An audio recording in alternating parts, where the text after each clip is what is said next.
You know what it is. It's your boy in the house. Another episode of SSTJ. We gonna be talking about how you're translating Japanese for your own benefit. Guess who's back? For the record, I don't actually sound like that. I don't have that ghetto vibe to me. Even though I may look like a ghetto vibe, that don't actually talk like that. Who knew? Love for the streets, reppin' 213. Still. So this video is just gonna be about me talking about translating Japanese and my experiences and what work I've done in the past and how you can get into it and how you can get involved and see exactly where you're at in your Japanese ability, and maybe you can make some money off of it. All right, so what most people do when they start to do Japanese to English, that way of translating is more better for Westerners. If you're a Japanese person doing English to Japanese, obviously it's more that way. So what most people do is that they go to amateur manga artists or mangaka, and they will talk to them and say, hey, you offer a service of like, oh, I can translate some of your manga, and sometimes you can do it for free. If you want to just get experience, sometimes you can do it for free, and sometimes you can charge by the word or the character itself. Other ways of getting translation work or doing translation, you can go to different sites like Gengo.com. Gengo has their own test they test how well you can comprehend Japanese. I think they give you like 5 questions, and in the 5 questions they give you a multiple choice and a small like story of like they want to test you on what you're like, what is the point of the story. So they want you to figure out what is the point of the story, so you can pass on to a different stage, and you can do different levels of translation. So they'll have like one in the beginning that is like it tested you as like an average person, and after that, etc. There's other sites like Upwork.com. There's Freelancer.com. Freelancer I don't like that much because you're competing against other people who on a wider scale. Everybody sees the job, and it's not exactly guaranteed that you're going to be getting that job. It's more of like 1 out of 30.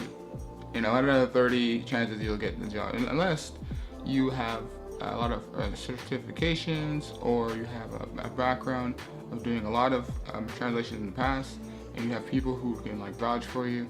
That's the only way that you're basically gonna have a monopoly over that site. I remember in the past videos I was talking about what kind of area do you want to be good at, because there's different forms of translation that you can do, right? So like I was saying before, if you want to know things about law, are you specialized in law? Are you specialized in medical? Are you specialized in this technology? Say like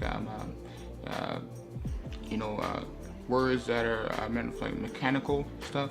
Because there's actually some companies that are from from a lot of motor companies, and they have a lot of words that involve that stuff, right? So understanding which genre or which area you're good at, working towards those jobs is a better deal for you.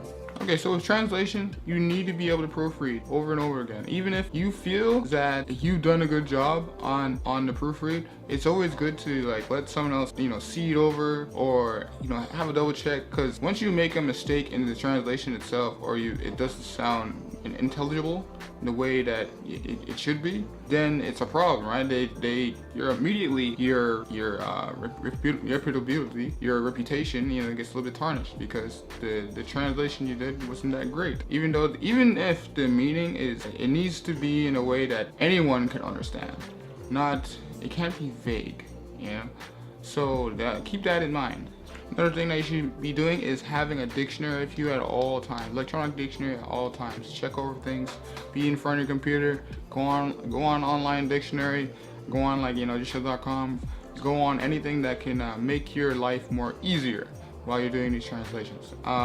You won't know everything. It's just like English. You don't know everything in an English language. So you should treat Japanese the way that if you're doing say you're doing like an essay or something, and you need this many words, or you need to know how to explain this word properly, be the same way. So there are actually different programs you can use to assist you to translate, and for what I use as Omega T is a cat tool, and basically what a cat tool is like, it's like a computer assistance tool.